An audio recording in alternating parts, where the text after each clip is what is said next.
Good evening. Welcome to the Tuesday, October 8th, 2024 regular meeting of the Stoughton School Committee. This meeting is being recorded by SMAC for future broadcasting. Please rise if you're able for the Pledge of Allegiance. I pledge allegiance to the flag of the United States of America and to the republic for which it stands, one nation, under God, indivisible, with liberty and justice for all.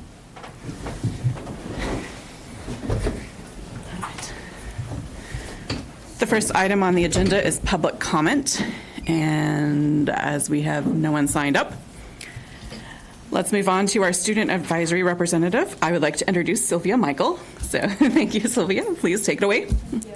Hello. Thank you. Oops. Do we have a mic for it? If you could press it so it's green. Yeah. Hello. Thanks for having me. So as of now, the Student Council is prepping for homecoming, which is on November 2nd. We have our homecoming game that Friday before, and classes are collecting dues. We're getting ready into the year. We've been having our first Student Council meetings this week.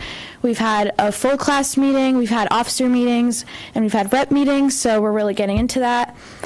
Additionally, we've had our sports teams working hard: football, volleyball, field hockey. There was a soccer game today.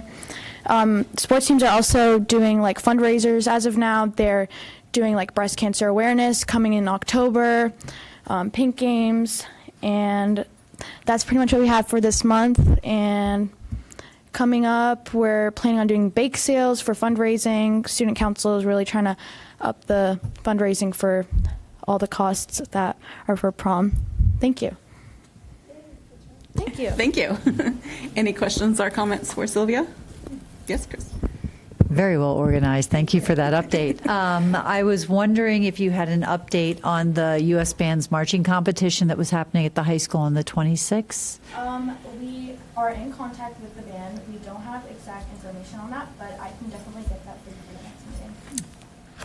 I may have something more on that for the next agenda. I have been approached by them to appear at our next meeting and tell us more. So, Thank you.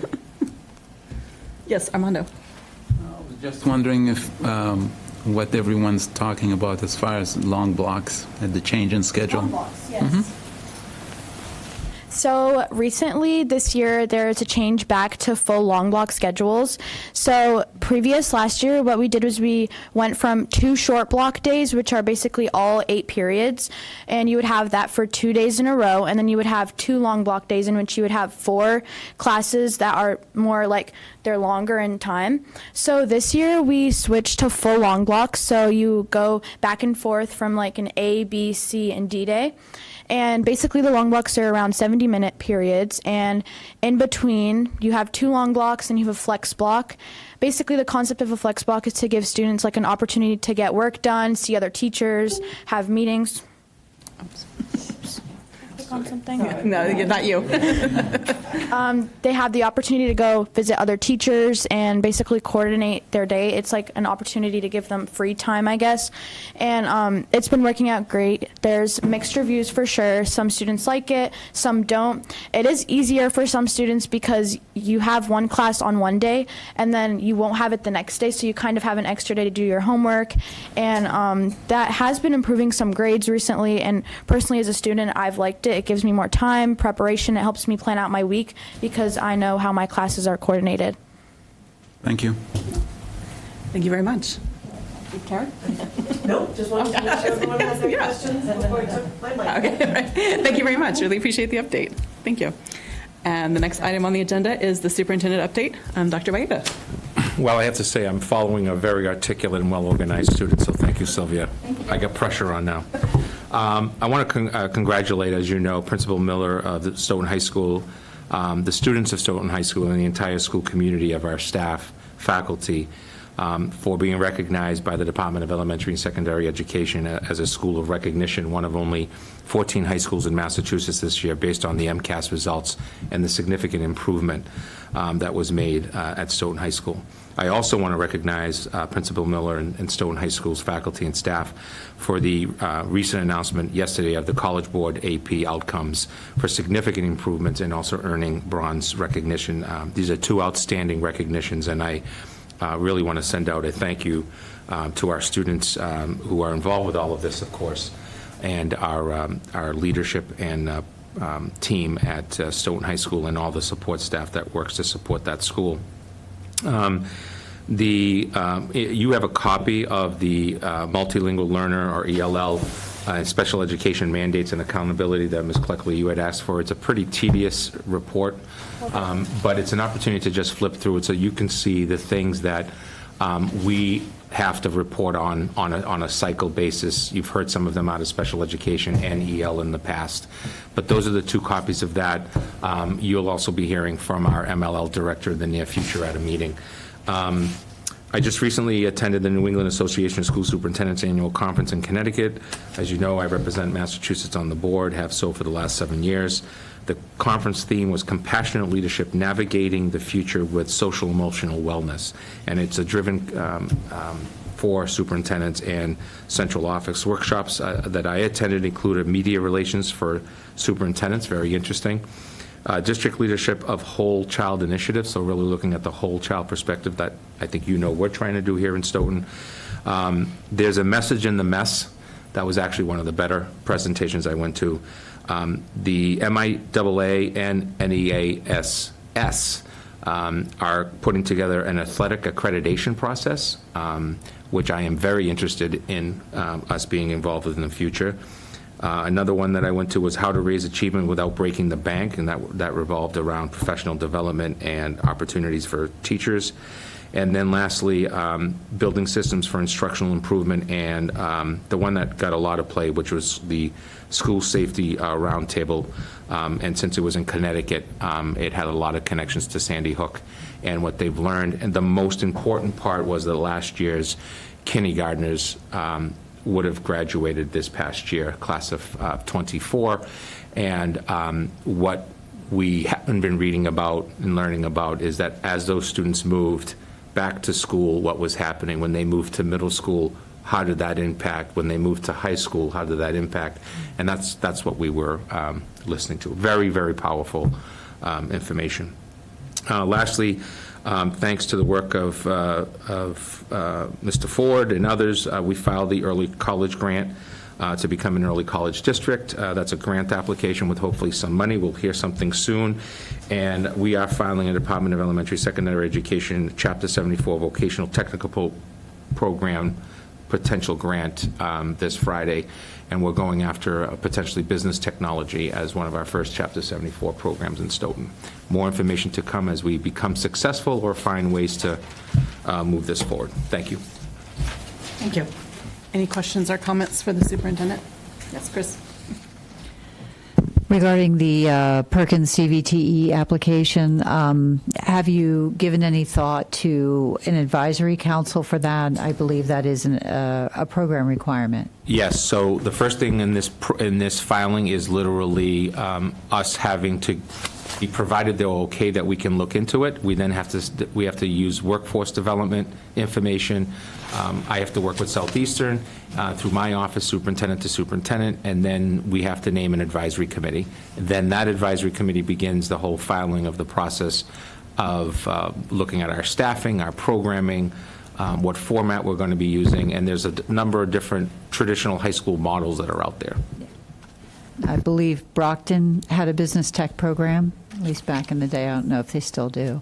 Yeah, my program, the district I left 2 years ago, had a Chapter 74 business tech program that was started as a traditional high school and had 66 students in it, which was pretty good. If you, so, yes. Okay. Karen? You said you're interested in us becoming an athletic accreditation school. What's the benefit for Stoughton to go through the accreditation process? Very much like the New England Association accreditation process for the high school accreditation. What this does is bring in eyes from outside to take a look at policy, practice, procedures, handbooks, everything and anything to do with the athletic program, and basically gives you an outside perspective of your athletic program in the same way that people gave us a perspective of Stoughton High School and moved the accreditation process to say that the building wasn't in good standing for teaching and learning and so on and so forth, which was one of the major requirements that came out, was the new Stoughton High School. So that's what it gives you. It gives you the outside perspective from a third party, and will either give you the full accreditation or say you need to do X, Y, Z to become what they would consider fully accredited program. Thank you. Sure. Armando and Lindsay? All right. No, well, thank you very much. Moving on to new business. We have the Stoughton Youth Lacrosse Use of Facilities Fee Waiver Request. This is a request to use the use of facilities fee for the Veteran Memorial Stadium. Remember, per our policy KF, we are able to waive or reduce the fee for user fee, not custodial fees, but user fees, at our discretion for local nonprofits that work to benefit Stoughton Public School students. I don't see members of the lacrosse team here, but you have, I think members in the committee in the past have asked for kind of what those costs are, to just get an idea of that. So thank you to the front office for preparing that, and they have applied for all the appropriate permits. Any questions or comments about this request? Yes. Madam Chair, do we know if there's any potential conflict with other pre-existing school programs in that space? My understanding is if they have the permit, they have gone through the process and checked that. So I think we're good. They're just solely asking us for this. But yes, my understanding is they've gone through the official process of the permit and the request. Okay, so this will not displace any existing programs? No, it should not. Perfect, thank you. Madam Chair, through you, you also received a last-minute dated October 7th letter from Attorney T.J. Recupero. Just want to make sure that you enter that into the record as well. Okay, yes. We have the record for him. And I don't, do you have any context for this, basically? Just, I think a lot of the points here about making sure the community and community programs that benefit students have access to our facilities is really the big takeaway here. So yes. I'd be happy to move that we approve the Stoughton Youth Lacrosse Use of Facilities fee waiver request. Sure. So that motion was made by Lindsay to approve the fee waiver request. Is there a second? Second. Yep. Who wants it? I'll give it to Armando. I heard it first. So that motion's been moved and seconded. Any other questions or debate? All right, all in favor? Aye. Aye? Aye. Thank you. All right, so that is carried 5-0. Best of luck to Stoughton Youth Lacrosse for the coming season. The next item on the agenda is the FY24 year-end balances for student activities and revolving funds. And if there are no objections, I'd like to also take up the reauthorization of student activities funds, because I think that discussion is going to come together. So I will turn it over to Ms. Perkins for the presentation. Thank you. Let me get myself organized here. So the first item for the financial piece of the meeting is the year-end balances for student activities and revolving funds, which would have come in your packet. I'll just say a couple of words about what these funds are or are not for the general public. Student activity funds come under strict Mass General Law. These are funds raised by students in various fundraising. They might go canning, sell items, whatever it may be. They can also accept gifts to a student activity fund. And then the members of the student activity vote on how to spend their funds. The school and the town do not own the funds and cannot determine how to use the funds. We cannot use it for supplies or services or to pay salaries. So, and then for the classes, when they leave, they take the funds with them, presumably for their class reunions, et cetera. And otherwise, the majority of them just stay in perpetuity as new kids come on every year, and some kids graduate out of these different clubs.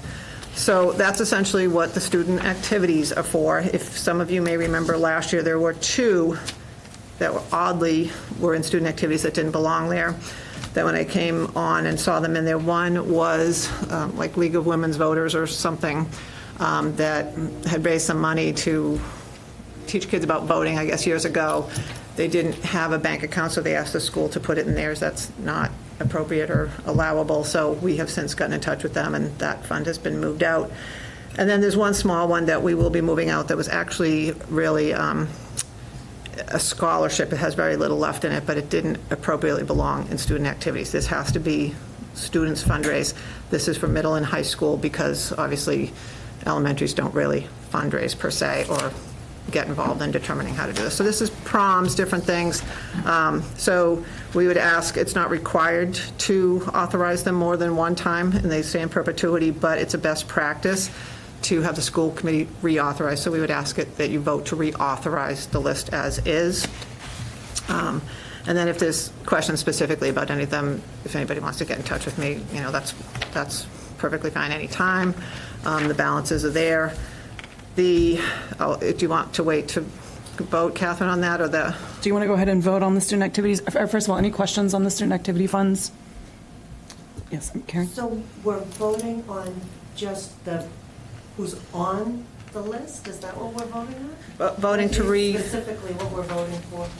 Voting to reauthorize that all these clubs can exist. It's not financial or who's involved. It's just that these clubs get to continue on, is essentially what it is. Does that make sense? And the auditors will ask for when they were voted, so it is nice to do it every year because it's really difficult to go back through all the years to find out all the different ones when they come on board. So it's also efficient. Are all of them active? That was my question. Well, some of them don't necessarily go every year, so you might have activity, but the funds stay as long as it's authorized. And so let's just say there was a photography club, and maybe there's not enough interest in a given year. It doesn't mean it won't become active 2 years later, or an anime club, or whatever the kids are interested in. It's really if you have kids sign up. So, if they want to offer them, they're here. If for some reason something became defunct for a few years and we didn't see any activity, I would have discussion with the principal and say, do we have an advisor? Do you think this is ever going to come back? And then we would just sort of close out that fund. That could be used. Oh, sorry. I know, that's why I was like, did I just hit something? So when that happens, that obviously does not go out the door with anybody. That would be, usually it's someone in my position that would either say I have a deficit in one for some reason. Maybe the class, graduating class went into a deficit $200, and instead of saying, hey, we need a little bit more dues from everybody, if I had one for $300, I might say I'm going to cover that deficit because it's within the fund of student activities. Or, I could look at it and say, I'll just take all the balances and take the $300 and apportion it out, weighted into everybody else's activity and close it out that way. But the school committee would be made aware of that at the time and make sure that, you're aware and why we're closing the student activity. And that's typically what would happen with the funds. And this is done before the banks turns it over to the government because there hasn't been any activity? Nothing gets turned over to anybody. The classes that graduate take their funds with them. You will see on here, and I had mentioned last year, but honestly, we're going to have to chase down the class officers. I'm not sure what education was given to the class officers over the years. By looking at this, I can see that it's multiple years here, so it looks like maybe before 2014 somebody was cleaning it up, and then it's stagnant again. But nonetheless, the funds belong to the kids, and although we could take it in because it's been a certain amount of time, I am asking the school committee to give us, at least the next year, might even take longer, to try and chase down who the officers were and where they are and who in town might know them. I'll probably put it on the website and a few things and blast it out after I talk to Dr. Whitehead to make sure that's okay. Does anybody know where these class officers might be and how we can contact them? Because 2 of them would need to go to a bank, set up their own taxpayer ID, open an account. After they open the account, I would write a letter to the bank, because the banks usually want one, stating these are the class officers of the Stoughton class of 1982, whatever it is. And we will be cutting a check for whatever's in here. And the bank wants to make sure it's legit too. And then the bank opens the account. We write it out to the class of, and then they go deposit it. It has nothing to do with the school or the school district after that, whatever happens to that money. There are places where, there's been bank accounts of classes on the books for 30 years at a bank, but that has nothing to do with the school. We are out of it once we cut that check. It's no longer our responsibility. It's the responsibility of those people as now adults. And typically they use it for reunions. Or sometimes, the classes will give it. You can see the class of 1930 give a thing to a town. Like occasionally you'll see something in the news or something where It's people are getting older, they just know there's a fund sitting there and they want to give it for some good purpose to the school or to the town or whatever it may be. And that's typically what happens. But we should not be custodians of these funds. And DESE and Department of Education, MASBO, the Massachusetts Accountant and Auditors Association, that have all weighed in on student activities probably about 15 years ago to start cleaning up all this stuff, would really like these to be out the door 6 months or so afterwards. You do have to wait after the kids graduate to get all their bills after the fact and pay them maybe through September. Typically, the kids come back for Christmas break from college, and that's their first opportunity to be back to go open a bank account, but you have that 1 week window, so it can take a little bit longer to get in touch with people and get them to go do it. But I would hate to see, just personally, and having done this in other schools, done the cleanup, I would hate to see that these kids raised this money either through class dues or prom tickets or fundraising for their reunions, and then it just disappears on them. It's just, I don't want to put my personal opinion in, but it is. I mean, I just hate to see that. So I would like these school committees' indulgence to let us try and find these people and get it into the hands where it belongs. Yeah, So. it could be, this is set up for our 10th reunion, 10th year after graduation reunion. So the Yes. funds might be inactive for 10 We years. just did hear from one class, I think it actually is their reunion, and that's what it just happened. Somehow they heard about it. I've been I haven't had a lot of time to dwell on it for this past year. It's on one of those cleanup lists of things. And I have talked to Leanne, who handles the student activities in the front office, and I'll probably enlist her help to see if, we did get the names, but we don't know where the people are, so we do have to get to the next level of digging and try to reach out to people. So as that's- Madam Chair, through you, as a piece of information, I was an officer at Stoughton High School, and I received through the penny saver the announcement in the day saying if you were a class officer of the class of 63, 86, I was 88, you need to contact Town Hall because you need to go down to the bank of choice with a second officer or a second person. It was the president and vice president. I was the VP.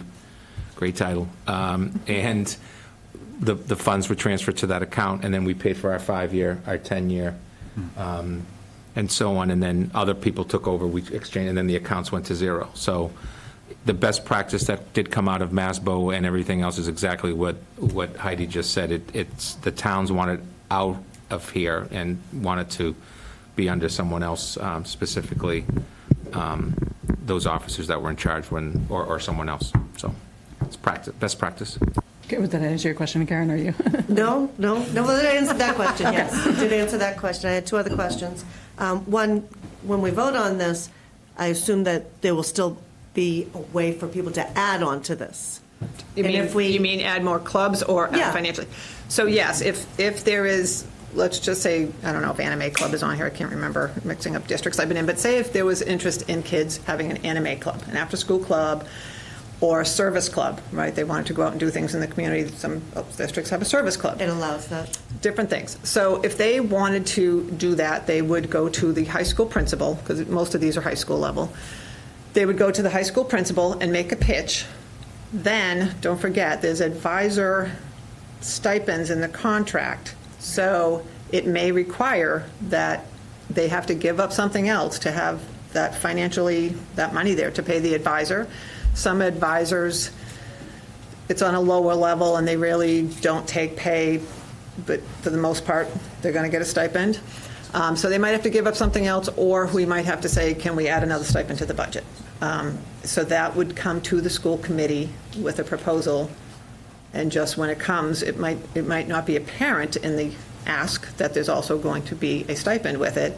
So now the school committee knows that. That means just allowing a club also means highly likely another stipend. So This isn't an exhaustive, this isn't it. So they can still choose to get another club. right now, this is it. They would have to Add come. to it. Yeah. So earlier today, I was approached about another club at the high school. Okay, so they can I continue. haven't even had time to discuss it with Heidi, but they have a plan. They're going to the principal, how it's going to be stipend for. They want to Will it have to fundraise come back to us again? next year. The single, Next that year it'll single happen club. again? Yeah. Okay. Yes. Yeah, And so then you could see that club as a new club next year. Okay, so anytime one is added, it'll have to come back to the school committee on that? Yeah. All right, and then I'm just curious, I've heard of this trust before, but the Prone Trust? That's a the one that's student activity? actually, that should have never been instituted. I'm just going to say, there's some accounting and financial cleanups to do going back in a few places a number of years. That one is really a scholarship. It will be gone shortly, and you just won't see it anywhere because there's almost nothing left in it. And so that will be presumably, say, when this graduating class graduates, that will just close out. It's not worth moving to a scholarship fund at this point. It's been in here for years. I really can't speak to why that is, but it is. So that and the League of Women Voters, or whatever the other thing was, something similar with two, that as soon as I first got here and looked on the list, I was like, those can't be in here. But they were, so whatever, you know. So that's where we are. So you can probably just sort of mentally cross that one off, because that one will be gone very shortly. What is $335 of whatever the initial gift was. It was a gift or a scholarship, and it's, I believe, been given out as a scholarship to the seniors each year, I believe is how that's been spent down. Okay, so we're voting to allow, that we agree to all of these, except for some of the ones that might not be on here anymore? I would ask that you just vote the list as it is, because we're going to keep them in this fund, which is, it's funds that are in trust, we hold in trust, and they've been there at this point for years. So the League of Women Voters one is gone, there's only the Prone, and it's going to be gone in a few months. It's not worth moving at this point to a scholarship fund. We're within months of closing it out. And then next year, we'll reauthorize it again. The Prone one will be out. Yeah. And Okay, then this the new comes club back would be in every here. year. Yes, it comes, yeah. I Yeah, see. we don't Okay, have okay. to, but it's I thought you had it's said good that this was a practice. one-time No, thing. no, I'm no, like, no. this is our only chance to vote on this? No, no, no. Okay, all right, I'm good now. Thank Okay. you. Thank you. Good to you. I'm sorry, Heidi, we probably went over this last year. Before I ask my question, I did want to note that I believe there is an active Stoughton High School alumni Facebook page. Oh, that'd be great if I could. Which might be a I'll good get in way touch with to- you, maybe, and you can, if anybody you know, to, you know, as we do this project, or anybody that anybody knows, if anybody knows who any of the class officers are in any of these classes that are listed. Yeah, you could just, I would We would just love to get put a their post contact on info. there saying, That'd hey, be great. you know, if you're, yeah. So thank you. have Jeff put a post on there on behalf of Stoughton Public Schools. Yeah, that'd be great, so we can try and get their contact info. I had a question about three of the accounts, and last year I'm sure we addressed these, but I just can't remember this morning. So principal's account and interest earned as student accounts? So interest earned, so under the law, because these are not, they are not school or town funds, the town nor the school can keep the interest on it because it's not technically our money. So the interest has to accrue and stay in the student activity fund. However, the district can use it. We're coming up on the 3-year, we're required to have the student activities. If you spend more than $25,000 in a given year, that school has to be audited every 3 years. The audit's coming up, it's about $7,500 for the audit. We can use that interest for the audit. That we don't need to come back to school committee necessarily for that. Again, if we had something that went in a deficit, we can use it. So we can use it to keep everything in balance. If there was ever a deficit, we can use it for the audits, which I would probably recommend at this point because it is pretty high. It looks like they haven't had a need through the years. We don't have an issue, but in some districts, there have been issues where things have gone in quite a deficit. They usually make the front page of the Globe if that happens. So the good thing is it's high. That means there hasn't been any issues. So I look to that like it's a good thing. But I would say that, you know, after you do a few audits or something out of here and use this for the audits of the student activities, if that becomes the practice, which I recommend because it is too high. It also, obviously, if we don't, that has to come out of the operating budget. So that's essentially what that is. And the other question was? The principal's account? So the principal's account, so there can be student activities. It's pretty common. Sometimes it'll be student council, sometimes it's called the principal's account, and sometimes you have both. This will be, for instance, often that's in the middle school, it can be in the high school as well. If the middle school kids have a dance, let's just say, and they're going to take $4 or $5 at the door, it's not specifically for an anime club or a class of whatever, or, whatever these are specific. So it might just be that the kids then later in the year want some activity. With student activities, they can throw themselves a party at the end of the year, and some schools do. They will say, we are going to coordinate this, and some teachers are going to help us out, and we're going to have a cookout on the last day outside in front of the school. Are you taking notes over there? Or they can say, we want to have a international day party or something, whatever it is, and they can actually vote to do that. And again, that's their call. We can't stop that, and we wouldn't want to stop that as long as it's legal and proper, whatever. And again, they are not subject to procurement law, the 30B procurement law for goods and services. They don't have to get quotes. They don't have to take the lowest bidder. They don't have to anything. It's their money. It's like they just took it out of their pocket and went and did something. So sometimes they do that. They can also gift things if they choose to. We cannot ask or encourage or anything. But often you'll see a graduating class maybe give a gift to the school. That's pretty common. It's that same thing. They get to choose what to do with their money, but the other clubs can also do that. So if you had, like I said, a middle school, sort of a catch-all, I'll say, of student activity stuff, some dances and different things where some money came in, the kids will sit with the principal, or the vice principal is technically under the principal by law, but it's often to have the vice principal, for obvious reasons, just, the principal might not have time, and they assign that to their vice principal, which they can do, either or. And they will meet with the kids, and the kids might say, we want to give a gift to school, or we want to have every kid get a water bottle that says whatever, Stoughton Middle School or something at the end of the year, and we're going to buy it out of these funds, or whatever they want to do. So they'll work with the principal, because it's not a specific club.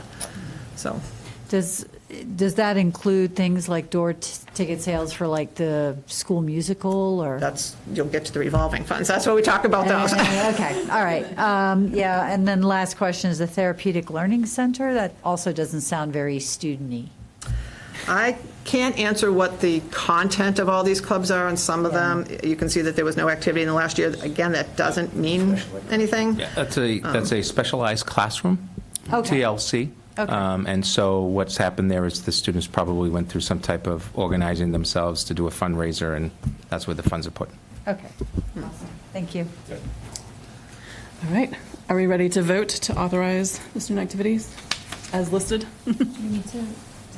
Do we also need to vote to waive the policy on closing out class funds, or? No, that just is done. You don't have to vote that. I did want to say, and I forgot that I didn't put it in the memo, I'm sorry about that. Here in Stoughton, we still have checkbooks at the two schools that pay the bills of the student activities, and the school committee must vote to authorize a maximum in the checking account. There's a checking and a savings, and it transfers automatically when the checking gets low. That's not a vote or anything he has to do. But the maximum in the checking account, I believe 2 years ago, you voted it at $50,000. I asked you to revote the same thing last year, which we did, and I'm asking for you to make that vote again for this year, because that does require that it be voted.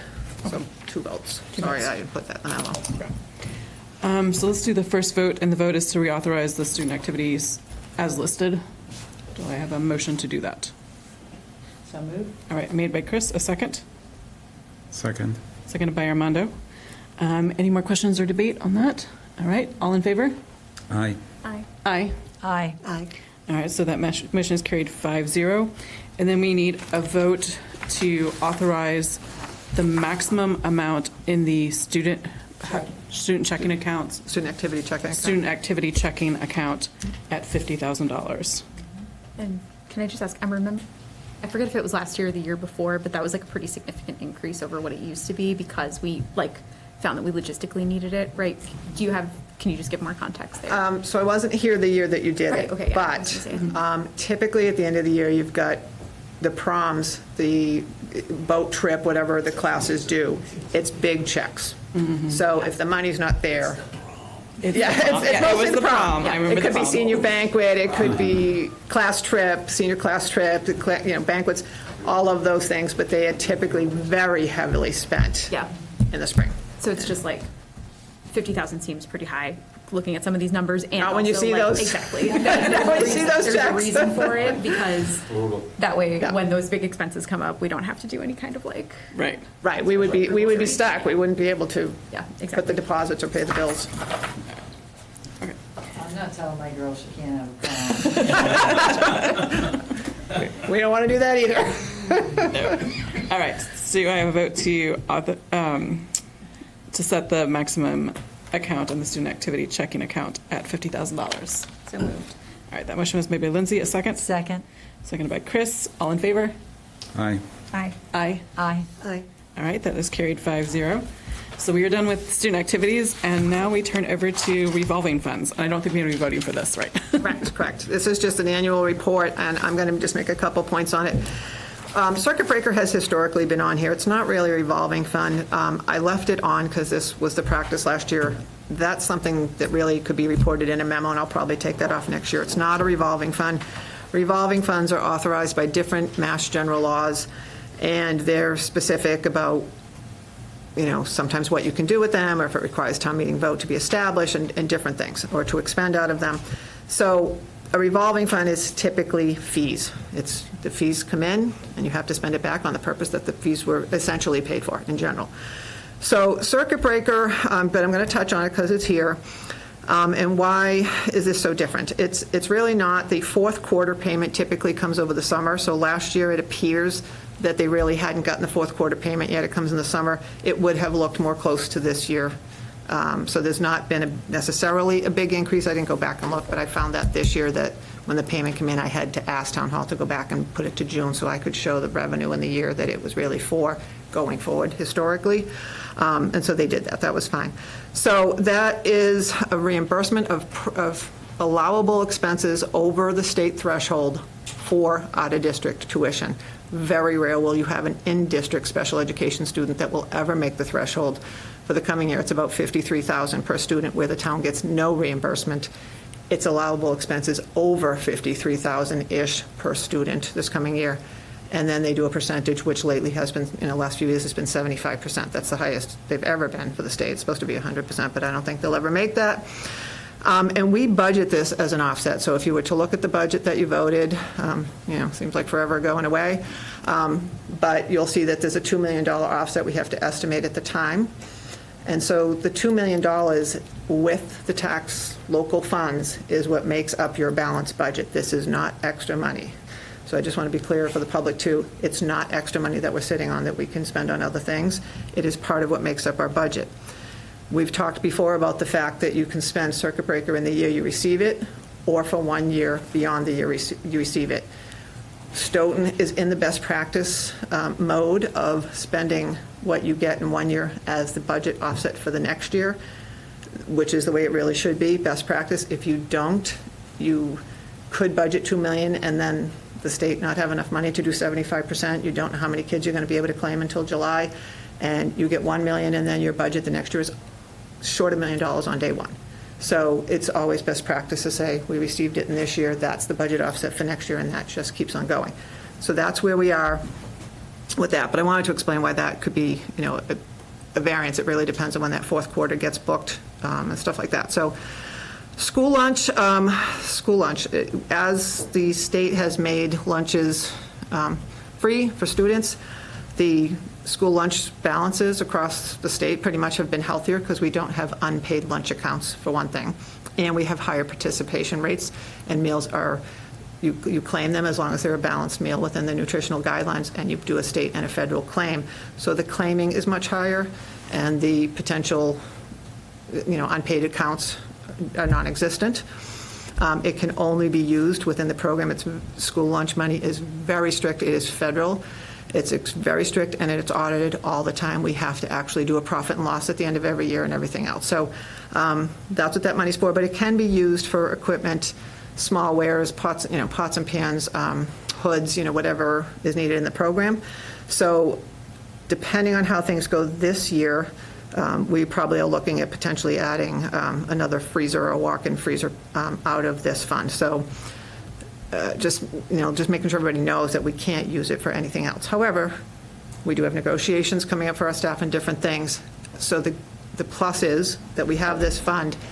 On that negotiation, it does not affect our operating budget because all the staff and the director, I'm saying some of this too for people at home that might not be familiar, it's all paid out of this revolving fund. So right now that's pretty much state and federal funded. That's where it all comes from. The town does not pay anything into that, and it does not come out of our budget. Lost books, this is, kids pay fees when they lose a book, and although it might be replaced, sometimes that just ends up going through the budget. I expect that we will spend this down this year. I'll be talking to the principals and stuff saying, if you have lost books, please don't take it out of your budget, please take it out of here, because we are tight on the budget. So there's no point in this growing like this. The next one, which is an interesting one, that we had discussion about ahead of time a little bit. So there's sort of this, I'm going to call it a catch-all, that is a revolving fund. It used to have the athletic fees, the music fees, the drama fees, guidance test fees for discretionary tests. If the kids take the AP exam, they have to pay a fee. It goes in. We then have to pay the College Board back out of here. Like I said, everything has to revolve in and out. You can't have funds keep growing and growing, and you can't make a profit per se or be in it for a profit. And then we added enrichment because our summer programs this summer are no longer ESSER funded. That's gone away, so now it was a fee-based this summer. So the problem is, I'm just going to say it out, that there's what's called a charge code munis that says when you put in revenue, it goes to the charge code puts it in the fund. There's been one charge code all these years, which means I cannot say right now until I go back a number of years and try to pull it apart how much of the money is athletics versus drama versus music, et cetera. That's going to be that's a project. Probably look at it in a couple of months. But that's where it is. And so as a reminder, a lot of these fees are non-recurring now that we don't collect fees. These are remnants of what was, and they are going to go down and be gone.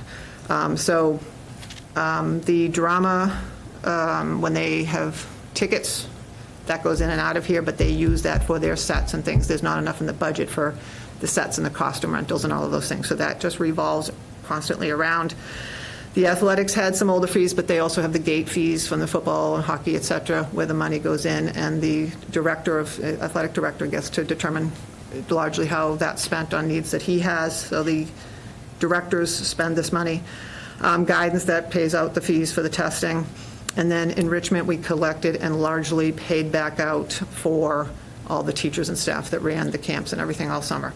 So it's always going to come in and go out, but there will be a significant decrease as we use some of those old fees over this past year and this coming year, and we don't have fees anymore. So you will see that going down.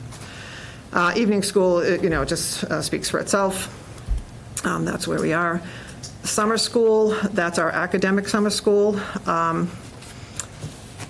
In reviewing some of that, going back years ago, I can see that somebody, I don't know who, where, when, what, put in a temporary $20,000 budget increase in munis.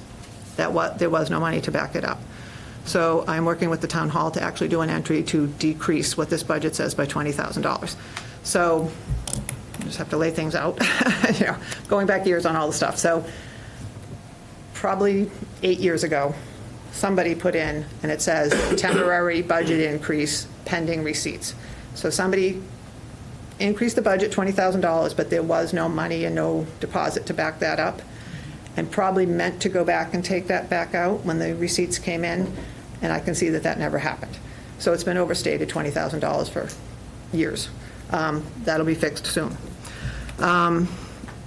Facility rental, the facility rental, there are 2 salaries that get paid out of this, and it can be only used to improve the buildings and grounds, essentially for the renters in a way, but we can use it in some of the things we talked about in one or more executive sessions. I'll just say broadly, this will be the funding source for, or could be a funding source for, things that could be done on buildings, or we could, we pay the person who handles all the rentals, that salary comes out of here, and a 0.5 groundskeeper is budgeted out of here to mow and stuff like that. So those are acceptable uses. I'm going into this a little bit more because I know a couple members are new and maybe people at home, so sorry if I'm taking up too much time. Transportation, that's the old bus fees. We did add, as you know, the school committee added another bus. That's coming out of here. And the late buses also didn't make our budgets, and they're coming out of here. These will go away, and then there will not be a funding source for those not too far in the future. Pre-K tuition, it looks high, but it is best practice to keep at least 3 months. Don't forget, we take a monthly payment, and we do have to pay staff and things up front before the program starts. So carrying at least 3 months of expenses is a best practice to order everything and start paying the payrolls before those tuitions come in. So, and insurance recovery will be gone by next week. So that'll be that. That's been on the books for years, and we're using that for boiler repairs and some other things right now, and we used some this past year. So if there's any questions, I know that was long, and I apologize, but I knew there was a few questions ahead of time, so I figured I'd just try to address. Thank you. Any questions? No, a question, just an appreciation for going through all of this like that and really breaking it down to where it's understandable. Thank you. I see we've used some of these funds for emergencies, For the insurance one? like for the bus. Yes, it's a stopgap. I mean, So when it's gone, there's no emergency little bit of money to help? in the absence of, I'm trying to be,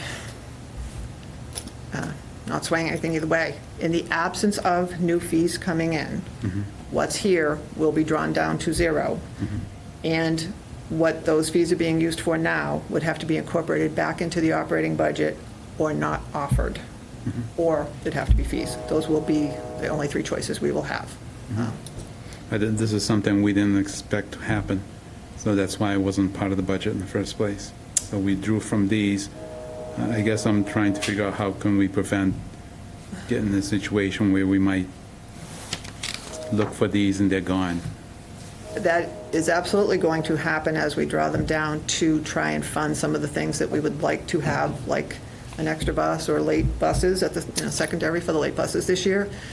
And again, those are getting us by for a year and a half, 2 years, whatever it's going to last for. Then that will be gone, and you would either have to reinstitute fees or try and make it work into the operating budget again, or not offer it. And that will be the school committee's decision when the time comes. There is no other. So. Any other questions? I just also want to express my appreciation for your detailed explanation. Thank you. All right, thank you. And you're going to get to stay there because we're moving on to the FY25 quarterly report. So we finished with FY24 for now. There's more coming on FY24, and now it's to FY25 first quarter report. So.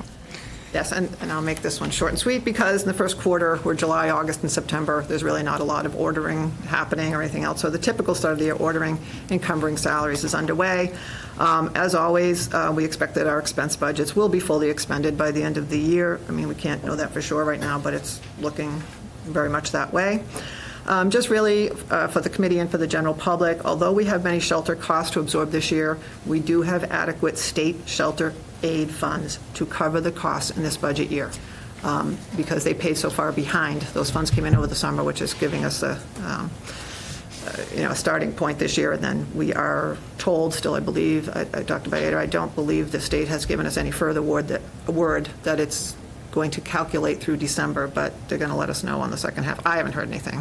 Have you heard any updates? Yeah, right now the vote that was taken is exactly that. I actually don't think we'll see anything until after the new House and Senate are in and are sworn in after elections, and probably the same president and the same speaker.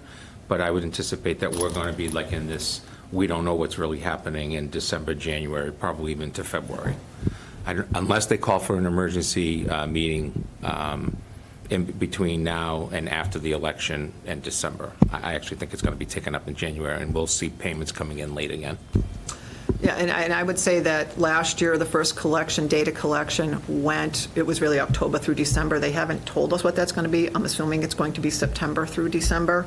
And then it was about maybe mid to late February, early March, before the payment for that time frame came in.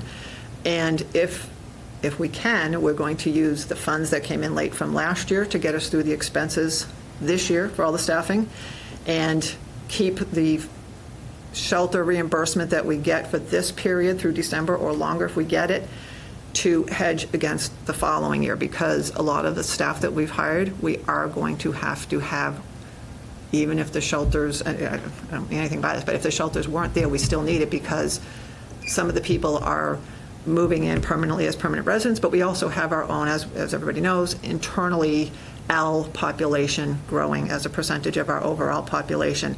So a lot of these staff members, are split between them. We are prorating salaries and different things to account for that right now, but there will be staff that will be mandated to keep after this year. So if we can, we're going to try and preserve what we get for this year to hedge some of that.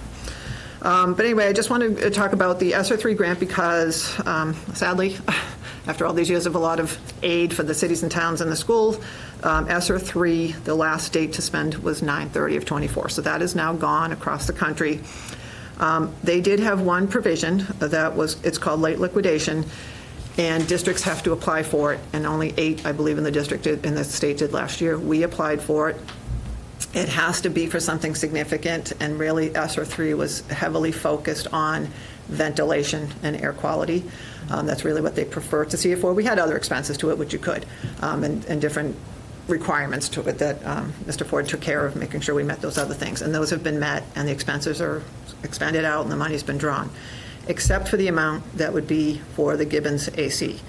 That was blessed. DESE does the heavy vetting of that. They already did that. They blessed it and said yes. And it had to be, you could only get it for something significant like that, and it had to be based on either labor shortage or supply chain problem. We put the bid out for the Gibbons AC twice. We didn't get any bidders. Made some phone calls, and people said, there's no way we could get the units in time to do this over the summer. It's impossible. We can't even get them that fast. It's months out to get the units.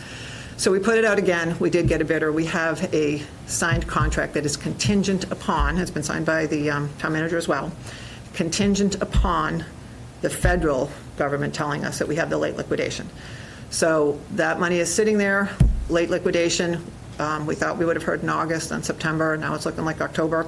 When we hear back, then that's locked in. We also had an IVAC grant that Mr. Ford applied for, which was about $496,000 combined with the rest of the ESSER. That makes up exactly to the dollar what that contract is for the Gibbons AC. So it will not be funded at all by the taxpayers of Stoughton.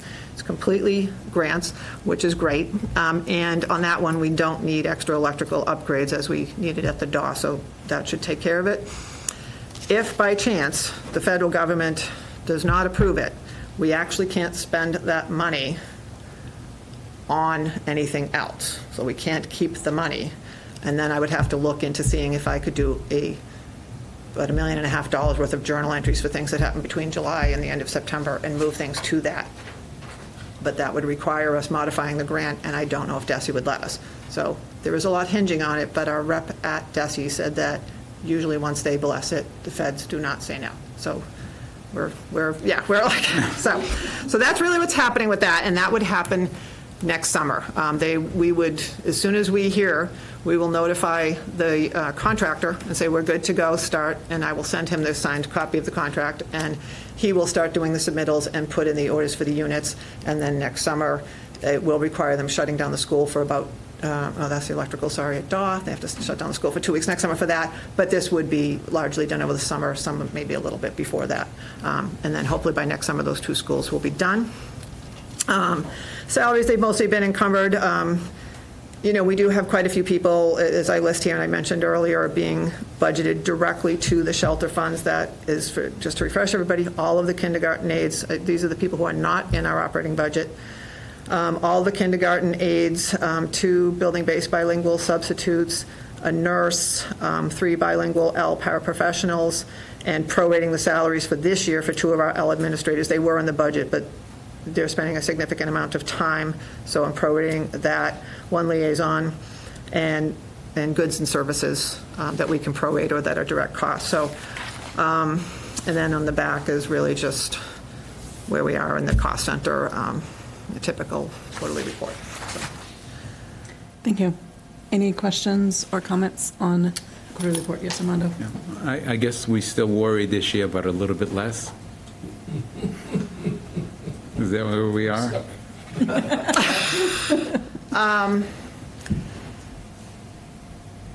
Please don't say it. I'm just going to say that we are watching things very closely, and we'll move on and see how things are in a couple of months. It's very early in the game. So we have to look at what we have for turnover, how many people left, how many people came in, did we have any savings? Sometimes that can be a cost. A young teacher leaves and somebody we got in as maybe a high school math teacher or something, as an example, is more. So we have to look at any savings that we had from any of that, or restructuring, or different things. But obviously, every year you get some unanticipated costs, and that is also true. So we'll just see how we go. Any other questions? I have a question which is kind of related to this, but also just in general. I think it would be really helpful to get a list of all of the position changes that we've had since the beginning of the fiscal year. I think that's in August. I know there's still some dust settling, but would really appreciate having that, especially as we head into the budget process for this year. So I know you listed out a bunch here that are covered under the just partially shelter funding, but I know we also made some adjustments in central office, some of the funds were used to cover the bus that we added back in. So I think it would be helpful to have all of those adjustments in one place, so that we can just kind of reference it. We have an updated list. We'll get that to you. Thank you. Yep. Appreciate it. That'll also be part of the salary roll-up next month that you would get to. Thank you. Perfect. Anything else? All right. Thank you, Heidi, on that. The next item is the special town meeting FY. It should be FY. Is it 25? Special town meeting articles and capital planning. I wanted to note that on Monday, September 30th, the select board voted to close the warrant. All 4 of the articles that we moved forward are included, and the town is recommending that all the funding for the articles come from previously appropriated funds. So previous articles that have been sunsetted, but like the 2 we have that were sunsetted, or that closed with funds still left over in them. So the recommendation is not to borrow to fund any of our articles if town meeting votes to approve them.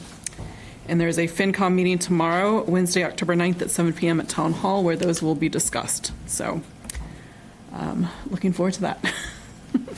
Any questions about the articles? Any other comments? All right, moving on to, hang on, I've got to figure out where I am in my list. I have too many papers tonight. FY26 budget planning. I wanted to note that I finally have scheduled the MASC for our workshop on school finance that will cover kind of the budget process, the foundation budget, also known as net school spending, and the Chapter 70 distribution formula. That is Monday, November 25th at 6:30 to 8 p.m. here in the conference room. I confirmed with Kathy that this is available. I know it's the Monday before Thanksgiving, but that's the date they had available, so I appreciate your indulgence with that. But I'm hopeful that that will help us get the talking points in the language, because there's always questions about the foundation budget and net school spending, what that is. I know, Karen, you're going, what is this? And how Chapter 70 is calculated and what SOA means in terms of Chapter 70. So bring your questions, but it should be a really helpful presentation. Is this what I need to do? I know Lindsay and Armando are in our budget working group that will meet soon. And earlier today, I appointed Lindsay Kreckler to be our representative on a working group with the select board chair to update the town and school agreement for the calculation of school-related town expenditures for the FY26 budget season. So she will report back to us on that. FY26, as Ms. Perkins mentioned, more is coming next meeting, and then we'll have more in November. That's all I have on the budget. Anything else? All right, more to come on the budgets. Moving on for this. Moving on to redistricting. Just a reminder, redistricting means redrawing the boundary lines for who goes to what elementary school, and we're redistricting regardless of what happens with the South Elementary School. Due to increased enrollment all across the town, this will affect all the elementary schools. So just want to say, in case somebody missed it the first time around. Redistricting committee is coming together. I need to make some appointments, and I forgot to discuss this with you guys. So is there anyone volunteering? I am willing to serve on the redistricting committee. This will be meeting on Thursday evenings, it looks like, with a virtual option. So I am going to nominate myself on this, and I believe we are looking for another one. So if anybody else is interested, don't all jump forward at once. Chris, are you interested? All right, Chris. All right. And Chris Shannon. Thank you, Chris. Just to let you know, that we will absolutely be making that a hybrid model, because we know that with working families, we already have our 6 parents. We have our administrative team. I'm waiting on ELL and special ed directors, either designees or themselves being part of it. So just to let you know. Okay, great. Chris, I feel like we have a lot on your plate, so if we need to switch around and take something off your plate, let me know, because I don't want you to get overloaded. Anything else about redistricting committee? Just at the same time that we're talking about redistricting, the issue of, well, you're doing modular classrooms, so I'll leave that. I'm sorry. I didn't read it correctly. That's okay. Just say, Madam Chair, to your point about what's on Chris's plate, you also have a lot on your plate. So if you find that this is not something sustainable, like, let us know. We'll come back to it. This sounds good. I feel like I bring a lot from the building committee, so I would like to at least get started, because this part is information gathering, and so I can bring what we've worked on from that, and then if I need to hand off when it gets to actually deciding things, we can do that then. Anything else on redistricting? We'll move on to modular classrooms, and so Dr. Bailey. I just wanted to make sure that the committee was aware. I have taken your lead on meeting with DRA and trying to work out a small contract, if you will, to provide us what in the industry we call a order of magnitude scope of what modulars would look like for potentially the closing of a school, the South School, and then moving students to potentially 3 schools, not just 2. Because of our size. So I'm hoping to be able to at least communicate with you that I've got a tentative contract to try to get a tentative number before we get to town meeting. That's the goal, but I got to work with our in-house folks as well. All right, thank you. I know that you were going to organize kind of a field trip to look at classrooms. Yes. Thank you for reminding me. Okay. Should I call it modular field trip? Yes. I went to a field trip with my kids, so this will probably be a little less exciting than Legoland, but it will probably be very similar in many ways. So, yeah, I think it will be kind of the same. The ones in Florida are really nice, but I'm not sure we want to go to Florida right now. No, let's not. Anything else on modular classrooms? All right. Going to the next item on the agenda, elementary school building committee update and responsibilities. The next scheduled school building committee meeting is Wednesday, October 16th. It was moved from the 9th to the 16th. They were at the Stoughton Day sharing information, and the president for the Stoughton for Better Elementary Schools PAC, Lori Jake, and the vice president of CPAC presented the citizens petitioned article for the special town meeting. That's the article that urges support for the select board to put the revote on the April 2025 local elections ballot. That was presented to municipal operations last night, Monday, October 7th. It was approved unanimously. Yeah, it was recommended unanimously. 2 key questions that came up, which I think are helpful to keep in mind as we think about messaging going forward to that election, is the cost and the time of when those elections were happening, and the key question that we're getting is the cost of the no vote, which having the modular kind of contract would also help answer for that. One more point I wanted to make from this previous school committee meeting is that people have asked like why we didn't plan for the South School, and planning to close a school is a plan. Planning to replace the school has been the plan really since 2000, when that school became ADA non-compliant, and the work to retrofit that school became so extraordinary that it was going to require extensive modification or replacement. So that is still a plan. People didn't like it, but it was part of the plan. That's all I have on that. Anything else on building committee? Other matters, acceptance of minutes. We have 2 minutes to review. One is the September 23rd, 2024 minutes. Maureen, were you at the September 23rd meeting? Okay, so one correction I have is that Maureen Anderson and Angie Berry were not at the September 23rd, 2024 meeting.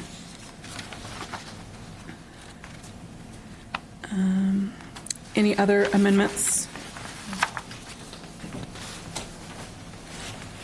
I make a motion to approve the minutes from the regular school committee meeting of September 23rd, 2024. The special school committee meeting, is it? Special, so that's an amendment. It says regular meeting at the top. So For the September 23rd one? Yeah. Okay. Okay, so Yep. scratch that. All right. Withdraw that motion. I recommend that, so amendment for the September 23rd meeting is just that it should say special meeting minutes of the. Yes. Stoughton- Oh, no, it does say. Yeah, it does. It says- We have two of Regular them. meeting minutes of this Stoughton. Well, it's going to say the opposite on the next one, so yes, I will make sure that we get it, because I think we confused our poor recording secretary. I'm confused. Okay, never mind. School committee special meeting. Yes, yeah, Something like that. yes, okay. All right, so, Or special meeting. of the Yes. Stoughton School. yeah, we can just do minutes of the Stoughton School Committee special meeting, Okay, there we go. I guess. I move that we approve the September 23rd, 2024 minutes as amended. All right, that motion was made by Lindsay, seconded by Chris. It's been moved and seconded. All in favor? Aye. Aye. Aye. All right, that was approved 5-0. And on this one, this is the September 24th, 2024 minutes. I have, it says regular at the top, and then underneath it says special, so it should read the regular meeting of the Stoughton School Committee. I'm so sorry. For Nicole. And the title doesn't have the words. Yep. Stoughton School Committee, as opposed Regular to. meeting minutes of the Stoughton Stoughton School Committee. I want to buy an E, please. Yes, I know. The cut and paste. I do have one on page 2 under the superintendent, point A, the School of Recognition for Student Outcomes and Accountability for MCAS results. Wanted to add that in. I have. Go ahead. You're Yep. still going, sorry. I have one on page 2 as well, under the special education program update. Yes. Bullet point 7, CPAC is meeting Thursday, September 26th. It's actually SEPAC, Special Education Parent Advisory Council, so just wanted to clarify that abbreviation. And then I have one more on page 5, which is similar, under correspondences. The third paragraph starts MASC, Yes. not MASE. And then I had one on page 4, the second paragraph, fourth sentence down. It should say 21st century education. If I said 20th century education, that was a misspeaking. And then on the next paragraph, the fourth sentence down, if approved at, and I want to add, at the time the high school debt is paid off, the new school will not open until the early 2040s. That was the point I was trying to make there. All right, I think we have finished confusing our recording secretary. So do I have a motion to approve the minutes as amended? So moved. All right, that was made by Lindsay. A second? Second. Seconded by Armando. It's been moved and seconded. All in favor? Aye. Aye. Aye. Abstain. All right, so that's carried 3-0 with Chris and Karen both abstaining. Quick note about the conference. The MASC MASS Joint Annual Conference is November 6th through 9th. Lindsay and Armando are attending. In terms of resolutions, the MASC is hosting a learning lunch to review the resolutions this Friday, October 11th at noon. So if there are no objections, I would like to move our discussion of the resolutions to our next meeting until after we've had a chance to hear their explanations, and then we can vote we can say which ones we are interested in moving forward or not. But I need our delegate. So we need to appoint a delegate and an alternate. So I'd like to nominate Armando as the delegate. I did it last year, and I think it's a good way to meet members of other school committees and just get to hear some of the discussion. I'd recommend it as for your first time at the conference. Okay. I think it's a good experience. all right, Armando, do you accept? Sure. All right, and Lindsay, you would be alternate. That was a really powerful. I mean, Armando happens to be sick, and then Lindsay will go in his place. All right. Wow. And you're I don't know if we need to vote or if we just need to agree. I don't know, but should we vote or should we just, I think we agree. I just need to The put the most names up. important part, Madam Chair, is actually if the committee decides in your appointment that you're taking a resolution that you have Right. voted on, that Armando must present as the school committee vote Represent. of Stoughton. All right. Maybe if there's no other things on the MASC, some correspondence, very quick. We have an invitation to the OMS Veterans Day Assembly on Thursday, November 7th at 9:30. This is my first time going, so I'm very excited. I hope people who are able to come are able to can attend. I wanted to note that we had a successful event to honor Fred Richard on Sunday. I want to thank the organizers, thank Matt Colantonio for speaking at the TD Garden in front of all that crowd. It was a lot. Yeah. I thank the Fred Richard and his family for hosting that, and yeah, it's really great to see him interact with the kids, and definitely we got to get him signed up for Read Across America by Zoom or something, whatever we can do, because he was loving talking to the kids, and it was great hearing him talk about dreaming big and planning big and getting his message in. So, anything else to report or anything for the next agenda? Yes. I have two quick requests. One is, so I know we've been talking with the long blocks about doing a survey of students, and I think hearing from Sylvia that there's mixed reviews, I think it'd be really helpful now that we're a month into the school year to kind of get under the hood there and see what's working. So Dr. Valletta, would you mind asking Ms. Miller about that? I'm happy to help with questions if Number needed. 1 on my to-do list. Thank you. Okay, cool. Love that. And number 2, Dr. Valletta, I know something we've been talking about over the last year or so since you started is succession planning and just thinking ahead to the next couple years and getting into making sure the district's in a good place. So knowing that where we are in this point in the year, would love to at an upcoming meeting get your recommendation, kind of a timeline and a process for succession planning, just so we can start getting ahead of that. I can do that. Awesome. Thank you. All right. Anybody else have anything else? I believe the U.S. bands will be at our next meeting, so we'll definitely get some more information about that. We'll talk some more about the MAOC resolutions. We'll have more on the budget, because that will be what we breathe and sleep and everything until then. Our next regular meeting is Tuesday, October 22nd, here in the conference room. Is there a motion to adjourn? So moved. All right. You're ready, Chris. A second? Second. All right, seconded by Lindsay. Roll call vote. Aye. Aye. Aye. Aye.